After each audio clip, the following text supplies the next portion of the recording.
The Lord be with you. Let us pray.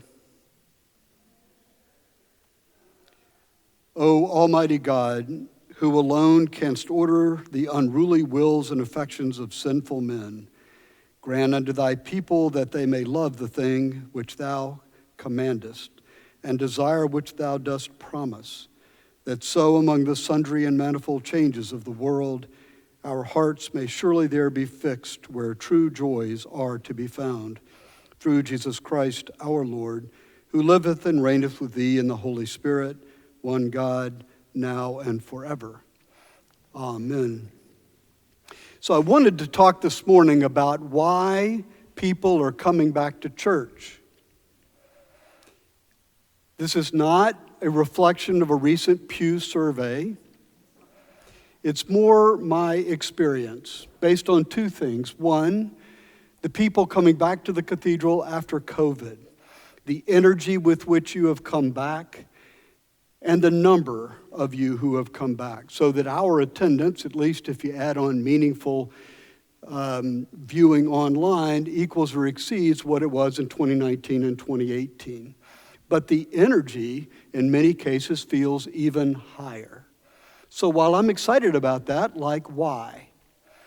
In addition, there have been more conversation about God and Christianity among intellectuals, writers, and poets and scientists. This is not an empirical conclusion on my behalf, it's just an awareness. People like Martin Shaw, who's a scholar in Britain, and Peter Kingsnorth, who's a writer in Britain, have both had very public conversions. You will hear scientists, particularly in quantum mechanics, talking increasingly about religion and practice. Maybe not God per se, maybe right up to that point, but it seems clear to me that the backlash of new atheism has kind of faded away. People are not afraid to talk about Christianity anymore, not afraid to explore Christianity anymore, and that's of interest to me. And so why? What's different? Well, I was talking to my children on Saturday, which is my pattern. So this is Martin Shaw on the top, right there, and Peter Kingsworthy in the bottom, and that is Marilyn Robinson, who you know as the writer, author of the Gilead and that trilogy, but she also is a brilliant theologian and has authored any number of non-fictional essays, and which have some recent popularity, which are very explicit about her faith. And frankly, Calvin, she has a whole interpretation of Calvin, which is attractive to me, and that was quite surprising. But I have found her to be brilliant and helpful. So given these three people, and I should also say that Martin and Peter, both when they converted in very public ways, converted into some kind of Eastern Orthodoxy, the Romanian church. In this bottom right, you'll see Peter Kingsnorth there being baptized in the Romanian Orthodox Church. So when they talk about their conversion and what's attractive to them, it's not the propositional doctrines of faith. It's the experience of God in the wild, or the experience of God in an empty cathedral, or the experience of choral evensong. It's all the ways that they have experienced the presence of God and been transformed by it. So I think that's an important part of this story. So I was talking to my children on Saturday, and I was lamenting having gone to Taqueria del Sol on Monday with my economist and made the mistake of reading it from cover to cover. After 2 hours, I walked out of lunch more depressed than I've ever been in my entire life. I'm like, oh my God, Taiwan and China and Ukraine and Somalia and artificial intelligence, and I probably left out several things.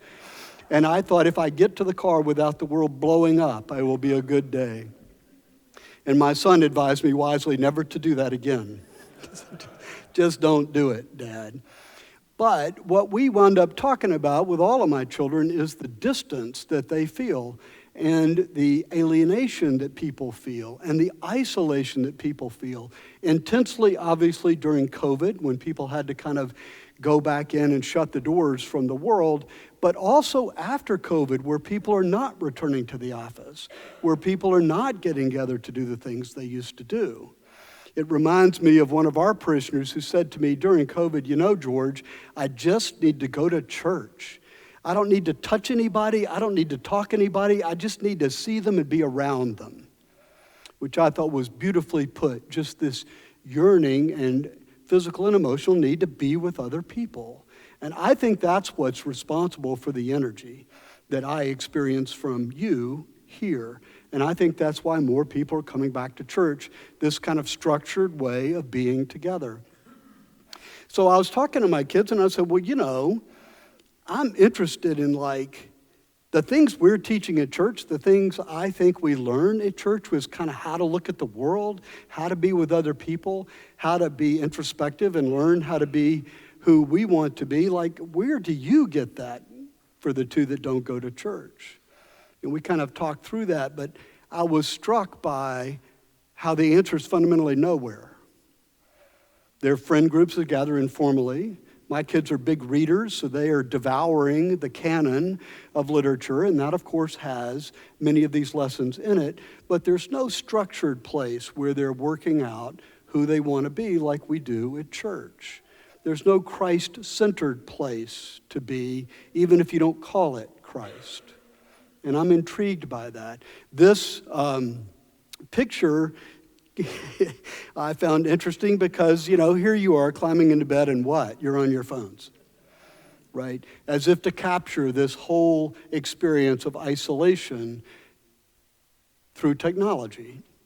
But it's not the fault of the iPhone, I think. So I think it's a fault of how we know things. How do we know things?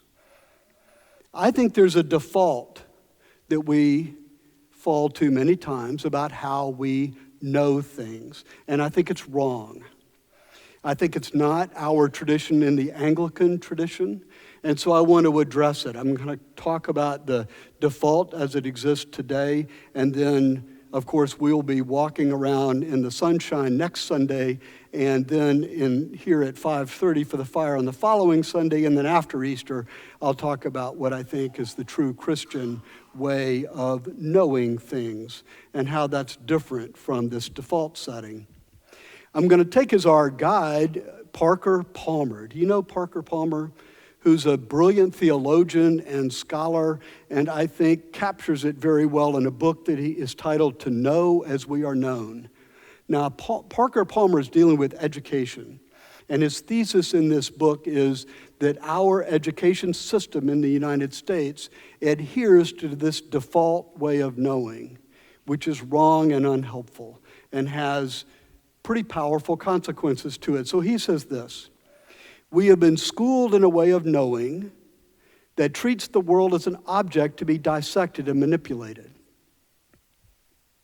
A way of knowing that gives us power over the world. The ultimate outcome for me was growing weariness, withdrawal, and cynicism. What else could result from a way of knowing and living driven mainly by the need for power and deficient in the capacity to love? So you will, I hope, detect some familiar themes in this quotation, this juxtaposition of power over and love, or you might say being with. He's juxtaposing these and saying those are very different motivations. This idea of looking at the world as an object, which we've talked about before, rather than being in the world in communion. Right? Those are different ways of being and different ways, I think, of knowing. And what does he say? By focusing on this other way, which I'm calling the default mode, where the world is an object that we are to look at and examine and learn about for purposes of manipulation so that we can get what we want from it, that the result of that is weariness and withdrawal and cynicism. Or you might take it one step further and ask the question, is the isolation that we are feeling and in particular a younger generation is feeling, in part from this way of looking at the world. I'm going to claim that it is. And I'll try to persuade you over the course of our time together. So Palmer goes on to say that education portrays the self as knower. I am knower. The world as known, the world is an object that I'm examining, investigating, looking at, and mediates the relation of the two, giving the knowing self supremacy over the known world. Right? Education is power. Knowledge is power. And it's not just in the content of what we teach. It's the very way we teach. We sit down, somebody claiming to be an expert, often with some kind of way of amplifying their voice, stands up and starts talking at us. For example, there is in the very hidden curriculum of what we do this default assumption, right? That the person speaking will somehow convey to you the knowledge that you need, that you then look at the world as an object and you can manipulate it for your own advantage. That's why we're here, to get ahead, even if it's our spiritual life. Right? So the hidden curriculum of the way we learn reflects, Palmer claims, this default setting. So I think we need some epistemological therapy. Epistemology is the philosophical study of how we know. I give you this word only so you know how smart I am, and so you too can triumph at the cocktail party when you say the word epistemology. But I think epistemology, which has been dealt with as this kind of arcane category of philosophical inquiry, is actually really important to us, particularly as religious people. How do we know? How do we know? And what is true? Michael Polanyi, who's a Hungarian scientist, he was a chemist, born in the 19th century, died in 1976. He was a brilliant man, born of Jewish descent to an aristocratic family in Hungary. He knew Albert Einstein, and he was running at the top levels of scientific thought and experimentation, and did some marvelous work, which I don't understand, but I'm told was really brilliant. And he kind of abandoned his science and became an economist, and then abandoned that and became a philosopher. And what he was doing, by his own words, is trying to save science from itself. Because he said this idea that Palmer defined for us, self as knower, world as object, knowledge as mediating the relationship between the two, was false. And not even the way scientists go about things. That's not, he said, how you discover anything new. It's not even the basis of the scientific method, though we think it is, right? The scientific method is a way of using data and observation and analytical methodology in order to understand what really is true. And we know we got it right when we can repeat it. In fact, we know we got it right when somebody else can repeat it. Does this sound familiar? And those are the facts. But the truth, as you probably know, is we're in a complete crisis about that right now, because there are people out there trying to repeat these famous experiments, and they're not able to. Experiments which are published in peer-reviewed journals and gain wide following and notoriety, and we can't replicate them. What does that mean? We can't replicate them. In fact, quantum physics has pretty much abandoned the whole thing, believing it has faulty assumptions, that we can't take ourselves out of the situation. That the perspective we take, for example, on the energy field that's being examined will have something to do with whether we're seeing waves or particles. That the observer is part and parcel of what's being observed. So science is kind of moved on past this default setting, but I'm claiming that culture has not. The culture has not. So it's not that the scientists are confused about what they're doing.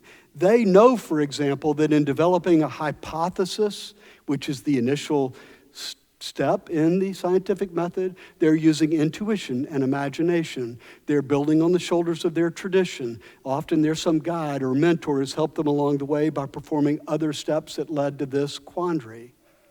You with me? They get that they're not leaving behind a whole part of their mind as they focus only on that portion mediated by the left brain that has you dissecting and manipulating, as valuable as that skill might be. Make some sense? So the scientists and the quantum mechanics folks, that is the study of small things, Newtonian physics is really the study of larger things, develop these laws that seem to work, and then the study of smaller things indicated those laws weren't actually right. They work well enough in certain situations, but they're not kind of right. And in doing so have really developed a revolution in how science is being done. But Palmer claims, and I think he's right, that while science may have moved on, culture has not. That this basic default assumption is so built into how we think we're operating in the world that we continue to use it time after time after time. And I'm arguing that it's not good for us, and religion is the way out. Got it? I'm arguing it's not good for us, and religion is the way out. It's probably enough. You can just get a cup of coffee and go, right? But I want you to see it because I want you to be conscious of how you know things. Remember Jack Webb from Dragnet? Just the facts, ma'am. None of that emotional stuff, none of your speculation. Just give me the facts. What's the assumption there? That there are facts, right? That there is some objective, observable thing, an event that happened. And if we can just get to that, then we can apply our logic to it, and we can find out what happened. But those of you who are defense lawyers or maybe prosecutors know it's not that simple, right? We can have 6 people look at one accident, all with good vantage points, unobscured, and they'll tell 10 different stories. 6 people, 10 different stories. So maybe the facts aren't as easily observable and repeatable as our hero wanted to believe. Don't you love that picture? They are so serious. This is just the facts. Okay, facts comes from the Latin farsi, which means to make. So Parker Palmer argues that we think of ourselves as constructing our world with facts, right? This is, I call looking at the world as if it's a machine. That's kind of our metaphor. We no longer see ourselves as recipient of the world as a gift, which I hope you remember my saying enough to know that I believe this is a fundamental assumption of Christianity, that life as we live it is a gift, that our proper response to that is gratitude, i.e. giving thanks for what we have been given, and that everything else kind of comes out of that. But if we're making the world, that's not true. We don't see life as a gift. And we don't see how we know things as being about receiving and aligning ourselves with living out of that gift, which I claim is the essence of the spiritual life. Recognizing the gift that God has given us and is, and aligning ourselves with the essence of that gift as we live our life in love. That's what we're here for, is to learn how to do and guide each other in our efforts to do that. But Parker Palmer claims, and I'm amplifying, that our default epistemology, our default way of knowing, assumes that there are facts, that we're making those facts, we're manipulating the world in that way. How about theory? The Greek word, the theory, comes out of the Greek word thoros, or spectator. So it kind of has Les Mis, by the way, in case you missed the, because I love that, and yet I do experience this when I see it. We relate to what's out there as we might a play on a stage. We're happy to be there. We're entertained by it. Maybe at some emotional level we're drawn into the narrative of it, or the music and the beauty or the brilliance, but we're still separated from it. Like theater goers, then, we're free to watch, applaud, hiss, and boo, but we do not understand ourselves as an integral part of the action. I may have admired the religious figures in Les Mis, but at no part did I ever think I was those people, as great as the bishop was. Theory. objective. Not objective like what am I trying to achieve, but objective like the opposite of subjective, right? It's often, this is so embedded in how we think about things that it's used as an adjective, right? Give me the objective story. Give me the objective perspective, i.e., I want to know what's real. Keep your subjective speculations to yourself, because as comforting as they might be to you, they're not real, and so not helpful to me. As Christians, I assume you have felt or been aware that that's often the category that we get placed into. I'm glad religion is comforting to you in some kind of subjective way, but it's not objective truth, so it's not real. Well, the Latin root from objective means to put against or to oppose. In German, it means standing over against. Did you enjoy those sweets? Because that's what that sounds all about. So pay her back by enjoying some of those sweets. Can you see the embedded in the etymology of the term, and therefore I'm claiming in the meaning of the term, is this separation between self and world, or knower and known, right? So that somehow objective is out there all by itself with its own value. We think of what we actually know is objective and subjective to what someone thinks they know, which even to say that, you can feel the weakness of it, right? I can dismiss it easily as much as I care about you. So Parker Palmer says, we seek knowledge in order to resist chaos, to rearrange reality, or to alter constructions that others have made. If that's too many polysyllabic words coming at you too fast, think about how we describe listening. And the idea of active listening be to pay attention to what somebody else is saying without formulating your response while they're talking. Surely someone else has had this experience, which is why we often use silence in group settings or just with friends, right? Just let whatever was said sit. Because if you don't, you're just responding to something that resonated with you while they were talking. And if you do, particularly in a group, you will often experience a kind of energy that changes. We refer to that as the Holy Spirit at work, right? So particularly with intimate sharing in a group, somebody shares something and you let it sit. Which just, when you don't react to something, that's just letting your left brain not take over. That part that is mired in that default way of knowing, that sees knower and known as something different. That's what silence does for us, which is why silence is so powerfully part of our spirituality. Well, that's what I think Parker Palmer is talking about in this formulation. The same thing that we experience in silence. And so if silence isn't a part of your life, I invite you to make it a part of your life in some small way. And pay attention. And just pay attention to how it's different. You can meditate, obviously. We've talked about different ways of praying in silence, but also to become comfortable with it just in your daily life, in your conversation, in your actions, and not allow yourself to be kind of anxious by the silence so you feel like you need to fill that gap. Because what you do when that anxiety takes over is you just stay at a superficial level. Right? Without silence, it's hard to go deeper in any of our relationships. But yet, this idea of objective is just built into how we think about science and how we think about what is real and how we think about what is true.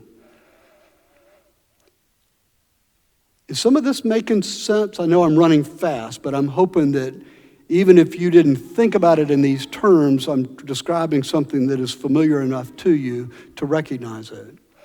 There is a way we go about knowing in the world, assumptions that we have been taught that we make. that if we sit with them, we might come to realize are counterintuitive and certainly not descriptive of our actual experience. Not descriptive of our actual experience. All right.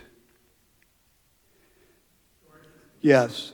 Alternative fact and artificial intelligence is really disturbing me about this discussion. Because I don't believe that objective knowledge will be what it is today in the future. We're going to have to sort out what is true from the alternative true. And I think that will affect our subjective knowledge. And I'm really challenged to think about how we live through this next generation of AI, chatbot, etc., and discern what we are to do in the world, what knowledge we possess, what is truth in that knowledge. Your thoughts? So the question is, in 30 seconds or less, please explain artificial intelligence. No, now, you said AI and alternative facts. Is there a separate category there, or just AI is what you're thinking about? Oh, okay. I thought you were making a political comment. Never mind. All right. So artificial intelligence, which is a fascinating topic which we will address in a more fulsome way. But the question is, what does that do to this whole concept of objective facts? And we talk about chatbots, for example, right? So you can be talking to somebody on the internet who seems to be making perfect sense to you, except it's not a person.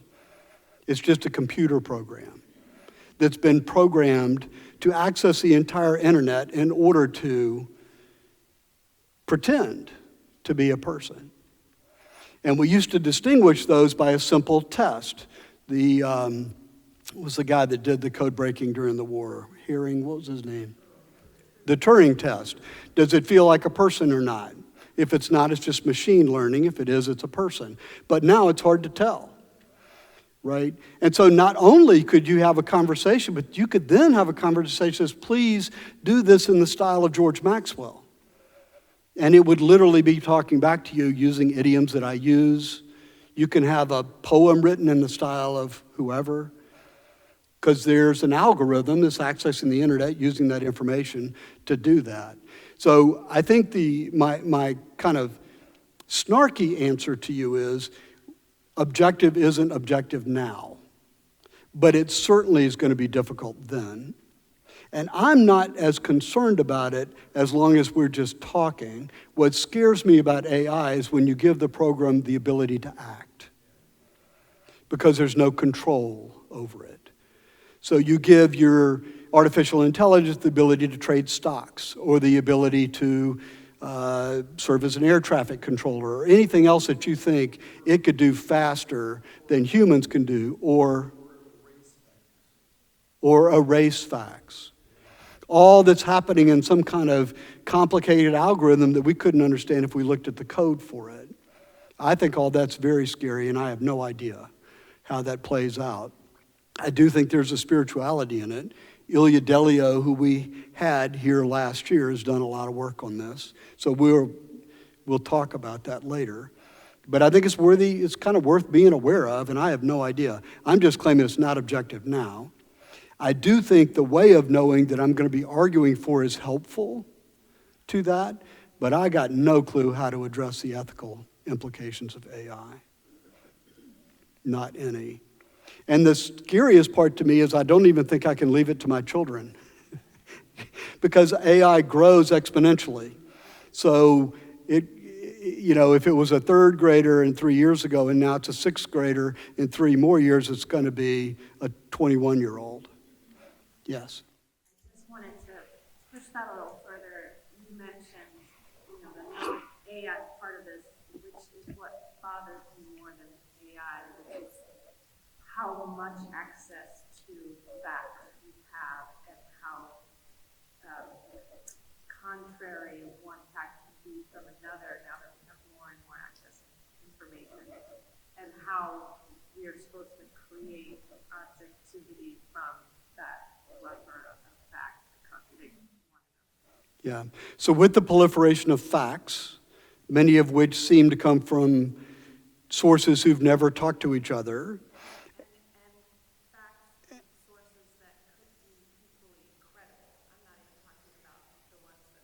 But they conflict, was your ultimate point. Yeah, what do we do with conflicting fact? Well, again, I think this will help. I think the problem with the default way of knowing is that we put so much burden on facts that it fails already before these difficult problems. I'm not saying we abandon facts. I'm not saying that the scientific method isn't helpful. I am saying in shorthand that, to use our terminology, the mind doesn't think it needs the heart, but the heart will use the mind.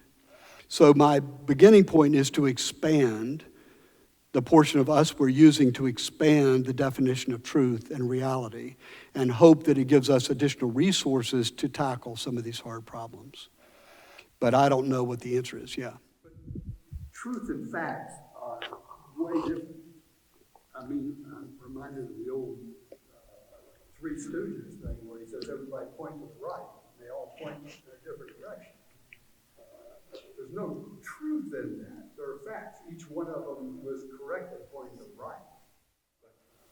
Yes. No, truth and facts are way different. I think that's right. I just think our default way of knowing assumes that if it's not factual, it's not true.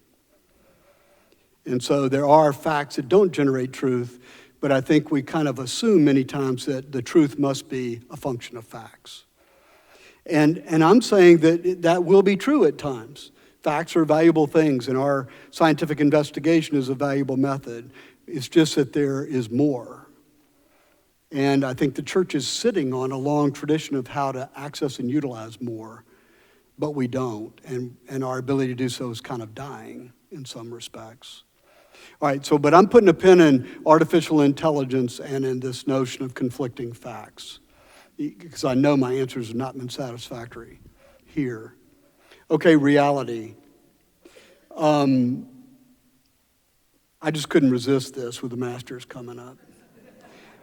All right, it comes from the Latin res, which refers to property or possession, a thing, like real estate. It's something we lay claim to, own, or control. Knowledge is power. At our best, we own it. Right? Again, you see this default way of knowing leads us into thinking we own something, we're the master of something if we acquire power over it. Does that make sense?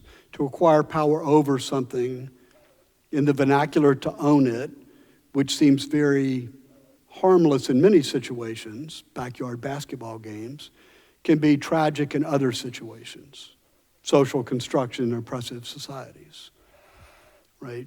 But one consequence of the default way of knowing, of thinking the world is an object to be observed and manipulated, is the ease with which that descends into dehumanizing other people or stripping nature of its dignity because they're simply things to be manipulated.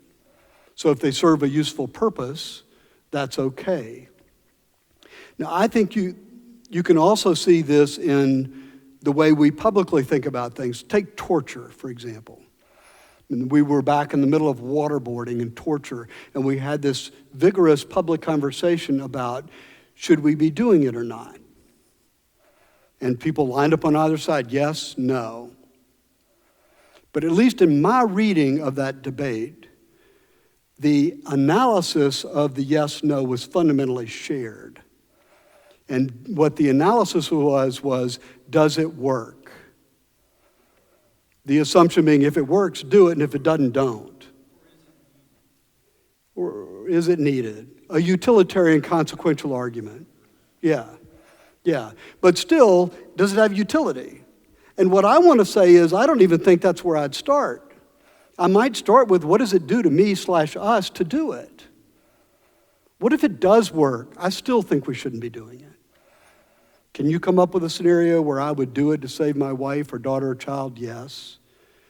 But we didn't even consider, I don't think, what it does to us to be torturers. Anybody think I'm wrong about that? And I think that's a function and part of this default way of knowing. So again, I'm trying to give you some examples of how these basic assumptions lead us into ways of thinking and knowing that, in my view, are partial and not whole. There's nothing wrong with thinking about the consequences of torture, but I wouldn't stop the debate there. I wouldn't stop the debate there. Yes? How much of the default way of knowing is Western versus Eastern? How much of it is culturally bound? How much of the default way of knowing is culturally bound? You know, the truth is, I don't know, because I'm really talking about Western civilization. I know little enough about that. But my suspicion is that it is largely dictated by our experience of the Enlightenment. But I just don't know enough about. You know, it's like in the Western church, we became fascinated with science, and which, you know, I've claimed science was born in the church. That's not the secular narrative either. That science was born in the church, and the church perfectly happy with science because it believed confidently that's how we were going to grow closer to God. But in the Eastern church, it's much different, right? They're held on to mystery in ways that we are reclaiming, which is why the two guys that I was talking about, their conversions were to an Orthodox tradition and not to Anglicanism, not to the Church of England, right? Okay, so I just want to give you a preview of what I'll talk about in more depth over Easter. But I don't want to move forward until you kind of got this default way of knowing, whether you agree with it or not, have some sense of it. The idea that the way we know is to exercise mastery over the object, and everything else is an object to be known. Got that? Okay.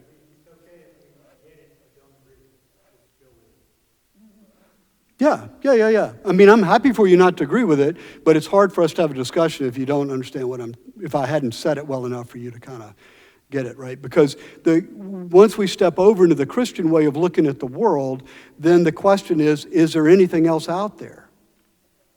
Are we seen? Our default way of knowing has us seeing, but are we seen? I want to start with Adam and Eve. You remember that Adam and Eve in the story are driven from the garden because of the kind of knowledge they reached for, a knowledge that distrusted and excluded God. Their drive to know arose not from love, but from curiosity and control for the desire to possess powers belonging to God alone. So it's been my contention that they had to leave the garden because of the way that they now had the talent to know, but didn't have the heart to understand. Now, I've argued before that I think what they got out of the apple was a means of consciousness that actually allowed them to see differences in things, which is why they were hiding from God, suddenly being aware that they were separated from God, and that's been very useful in the world. So it wasn't that there's just this bad action that's been punished. But they had to leave until they could make sense of that, right? They had to leave until they could make sense of that, which to me analogizes nicely to this two ways of knowing, right? This self-conscious mind that's fundamentally manipulative and logical and linear, and this deeper mind that sees the wholeness of things. And what I've argued to you is that over time, our consciousness has expanded as we've included more and more of that deeper mind, and as a result, grown in our awareness and learned new ways to know. So this default way of knowing is not something I think we ought to leave behind. It's valuable. It's just something I think ought to be nested in a broader awareness that is aware of the interconnectedness and wholeness and sameness. And the way we experience that is by being aware that we are, in fact, seen. So what is truth then? Different from facts, but related. Truth comes from, and this is really the turn that Palmer makes in his book. Germanic root for truth also gives rise to troth. Also gives rise to troth. So troth describes entering into a covenant relationship with another person. To know in truth, then, is to allow ourselves to be known. The facts may not change, but we will change in our new relationship with the facts. So the default way of knowing may, in fact, observe and bring forth facts. The difference is we are not dispassionate observers of those facts. And the more we're aware of that, the more open to being we are, which I've argued is the point of the spiritual journey, the more our relationship will change to those facts. So we are the ones who are doing the changing in many instances. Yeah. Go back to what you said about the way of knowledge is an assumption that facts or truth is not what you see. I'm sensing you're telling us we should ask ourselves, are we actually really seeing everything, and therefore do we really know what the truth is? Because we probably aren't seeing everything that is there. Is that the reframe you're asking? Kind of. You're saying that facts are what we see, but there's more. You've jumped right into what's called the ocular metaphor. So right to the heart of it. Thank you. Yeah, I'm saying that there is more for us to see, defining seeing as being aware of, right? And the way that we expand is to understand that we are seen. So let me go quickly to this last slide and I'll come back. You will remember Jesus in the 18th chapter of John standing before Pilate when Pilate's trying to make sense of all this, and he says, "You're a king." And Jesus says, "Well, you call me a king, but was that your idea or somebody else's idea?" And then he says, "Because I've come to testify to the truth." And Pilate says, "Well, what is the truth?" And Jesus is silent. And in Christian tradition, Palmer says, truth is not a concept that works, but an incarnation that lives. Truth is not a concept that works, but an incarnation that lives. Truth, reality, is a relationship that we are part of, which is why his book is to be seen, right? And so what we believe is that we are part and parcel of this creation and related by virtue of being created in the image of God in relationship with everything else that's created, all of which is permeated by God. So then that starts to look like love. So in the 13th chapter of the 1 Corinthians, Paul says, "The knowledge that I have now is imperfect, but then I shall know as fully as I am known." Right? This whole idea of being seen, of being known, of being part of, changes the way we relate to the world and the way we know. And so as we open ourselves to it, then we're going to see and be aware of and relate to things that we didn't see or become aware of or relate to before. Right? Because the whole world is not there for us to use. The whole world is us to live in. All right. So, Robert, what do you disagree with? You've got 35 seconds. Said something completely false dichotomy, saying objective truth is terrible. Because in this kind of subjective truth is great. I look at it as yin and yang. I think they're both, for example, objective truth is goodness. Almost everything that we love about today's world. I love that I can have a root canal and have anesthesia. Why can I have anesthesia when I have a root canal? Because some people figure out how anesthesia works, how my body works, how they control that pain. I can drive here in the rain in my air-conditioned car, listen to iTunes, and I mean, you can go on and on about how all the gifts, shall we say, of objective reality, understanding things, making things, to make the world better in our life. Now, there's some people who subscribe to objective reality dismiss subjective reality and spiritualism and lots of other things on that side. There's some people who are more mystical and dismiss objective. For me, it's both. I think this may have been where you were heading. It's kind of yin yang. I certainly do not agree with Palmer that this objective reality is kind of bad, it's all about power and control and other evil rhetoric he wants to throw in. It's making the world better through understanding how things function, but trying ways to be right. Right. So, It's not truth and spiritualism and subjective reality. I look at them as in man, you want to balance. yeah, I don't think Palmer says objective truth is bad. I think what Palmer's saying is it isn't as objective as you think it is. He's clearly not arguing against technology or scientific advance or your root canal or your iPhone. He thinks all those things are great. So you're safe, right? And he's even explicit in the book as saying there's no going back. You can't just jump back before the Enlightenment and think there's some ideal there. Like it was bad too. We were burning witches and all kinds of stuff. So that it's not that there's some easy boogeyman that you just kill. What he's saying is we put all our eggs in one basket. And for a while, the obvious generativity of that move colored the falsity of it. And that in fact, we're more than that. So he wouldn't even say power and control is bad, right? Power and control used to exclude others, diminish others is bad. Power and control used to, destroy the environment and threaten us in our ability to live is bad. But power and control is not bad in and of itself any more than a hierarchy is evil. So if I put that color on Palmer, let me take it off, let me wash it off, because that's not his point. His point is that there's a fullness of knowing that comes when we see ourselves as having been gifted with a presence in a world that we're related to. And when you do that, you learn to know in a variety of ways beyond just what your self-conscious mind can do with linear logical thinking.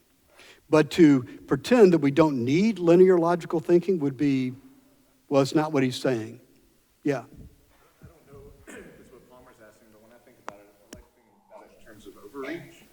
Right, so if you go before the Enlightenment and scientific rationality, doctrinal orthodoxy extended beyond its reach to lay claim to being able to explain things it couldn't.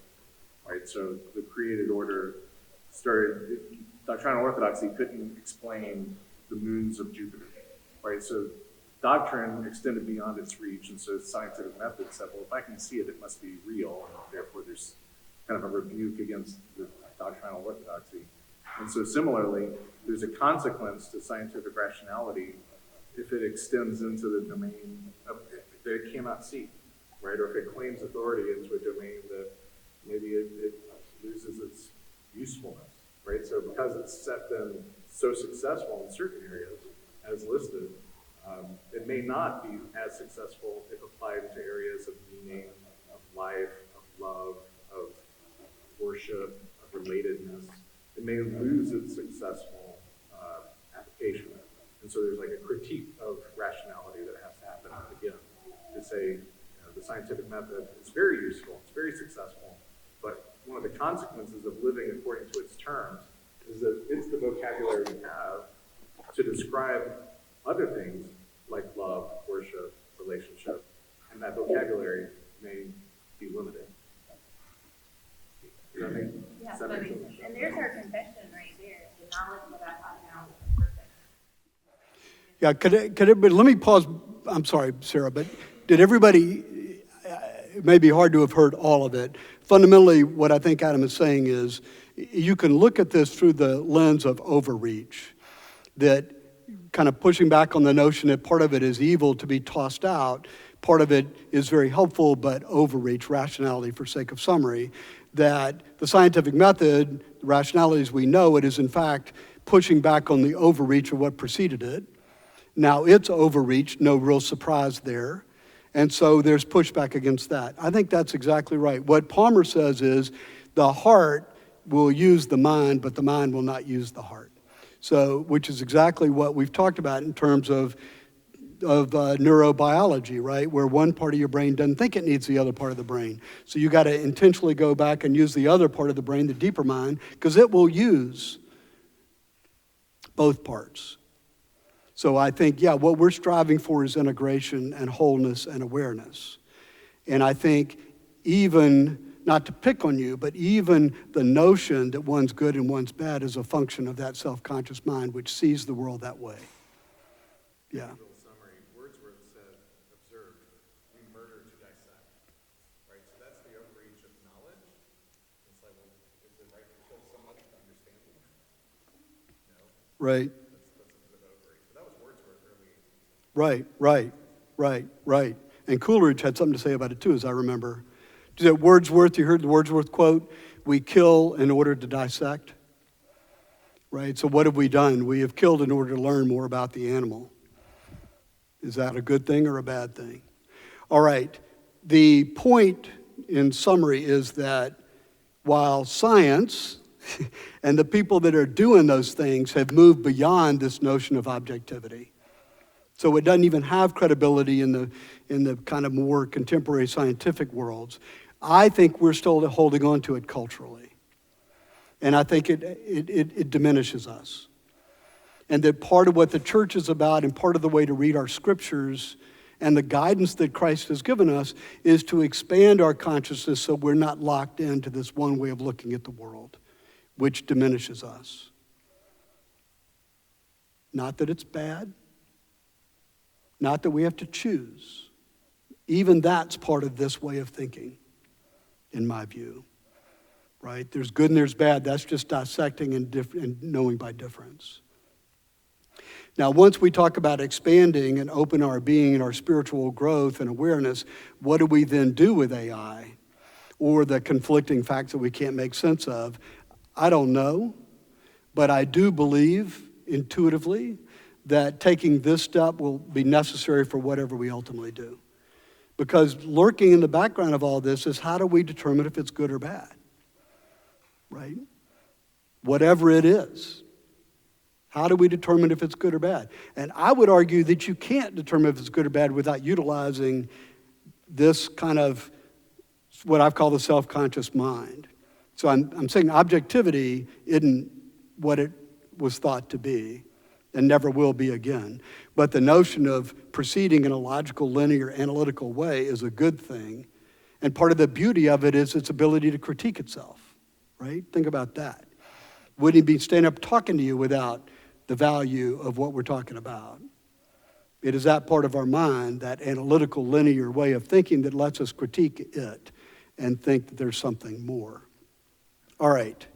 Well, thank you for bearing with me this long. I wish I had more time, but some part of me feels like I'm just digging a deeper hole. So maybe it's time to leave till after Easter anyway. Go in peace to love and serve the Lord.